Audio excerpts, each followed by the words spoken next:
တရွရဲ့ကင်းစားဖြစ်နေလို့စိတ်ကူးသားမှုခံယူနေရကြောင်းသတင်းတွေထွက်လာတဲ့လူမှုအမှုပညာလောကကိုရောတနိုင်ငံလုံးကပရိသတ်တွေကိုပါအတော်လေးတုံ့လုံးခြောက်ကြားစေတဲ့သတင်းတစ်ပုဒ်ထွက်ပေါ်လာခဲ့ပါတယ်။အဲ့ဒါကတော့အလုံးရဲ့ချစ်တော်ထိတ်တဲမင်းသားကြီးကယ်ရီမီလူမိုတယောက်ကျမ်းမာရေးချင်းနေဆိုးဝါးနေပြီးထိုင်းနိုင်ငံမှာစိတ်ကူးသားမှုခံယူနေတဲ့ဆိုတဲ့သတင်းပဲဖြစ်ပါတယ်။အခုဆိုရင်တော့ရုပ်ရှင်ထဲမှာအမြဲတမ်းပြုံးပြုံးရွှင်ရွှင်နဲ့တွေ့ရတဲ့မင်းသားကြီးလူမိုဟာ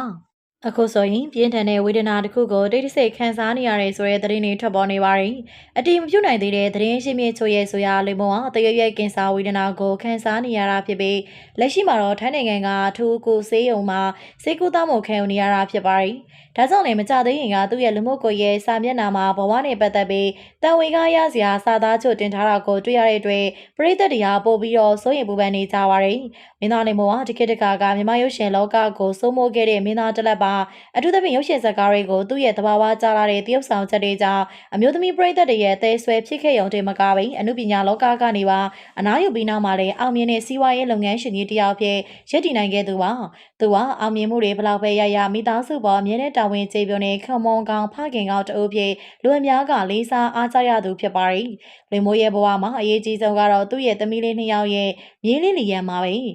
သမီးချင်းရုံးဝင်လင်မောအိမ်အောင်ကြချိန်မှာဖခင်တယောက်အနေနဲ့သမီးဖြစ်သူမျက်နှာမငယ်ရအောင်ခက်ခက်နနာလက်ချက်ပေးခဲ့တယ်လို့နောက်ပိုင်းမှာသမီးဖြစ်သူအိမ်အောင်ရေးဆင်ပြေဖြစ်တဲ့အခါမှာလည်းအပြစ်မပြောဘဲသမီးနဲ့မြေးလေးကိုသူ့ရဲ့ရင်ခွင်အောက်မှာနှွေးထွေးဆုံးကြိုးဆိုခဲ့တာပါအထူးသဖြင့်မြေးလေးလီယန်ဆိုရင်လေ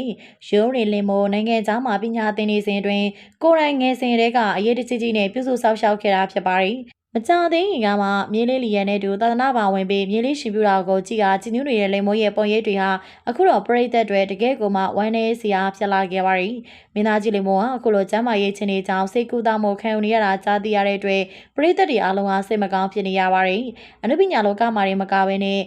လူမှုရေးလုပ်ငန်းတွေမှာပါတက်ကြစွာပါဝင်ခဲ့တဲ့မင်းသားကြီးတွေအားလုံးကမေတ္တာပို့သနေကြပါရီခြုံငုံကြည့်မယ်ဆိုရင်တော့မင်းသားကြီးလိမ်မိုးရဲ့ဖြစ်ရဟာဘဝမှာကျမ်းမာရေးဟာဘလောက်ရေးကြီးလဲဆိုတာအသိပေးနေတယ်လို့ပါပဲ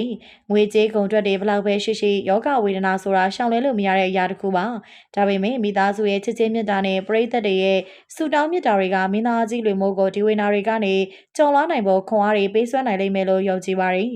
ဘာဖြစ်ဖြစ်ကျမ်းမာဖို့ကအဓိကပါပဲလူဆိုတာကျမ်းမာမှပျော်ရွှင်နိုင်မှာပါလိမ်မိုးကတော့မကျမ်းမာလို့တန်ဝေကရှာနေရပါတယ်ကဲပရိသတ်ကြီးတို့ရောအမြဲတမ်းပျော်ရွှင်ရွှင်နေတတ်တဲ့ချစ်တော်မင်းသားကြီးလိမ်မိုးအတွက်ဗာများဆူတောင်းစကားလေးတွေပြောပေးကြကြလဲရှင်မင်းသားကြီးအမြန်ဆုံးပြန်လည်ကျမ်းမာဖို့အတွက်ကွန်မန့်မှာမေတ္တာစကားလေးတွေရေးသွားပေးပါအောင်နော်ကြည့်ရှုအားပေးခဲ့ကြတဲ့အတွက်လည်းအားလုံးကိုကျေးဇူးတင်ပါတယ်နောက်နေ့တွေမှာလည်းခုလိုမျိုးစိတ်ဝင်စားစရာကောင်းတဲ့အကြောင်းအရာတွေနဲ့တူပြန်လာခဲ့ပါအောင်မယ်ရှင်ပရိသတ်ချစ်တော်ဆယ်လီတွေနုပညာရှင်တွေရဲ့အသင်းနဲ့တူပြန်လာခဲ့မှာဖြစ်လို့ကျမတို့ရဲ့ပေးလေးကိုစောင့်မျှော်ကြည့်ရှုအားပေးဖို့အတွက်အမေးကြပါနဲ့အောင်ရှင်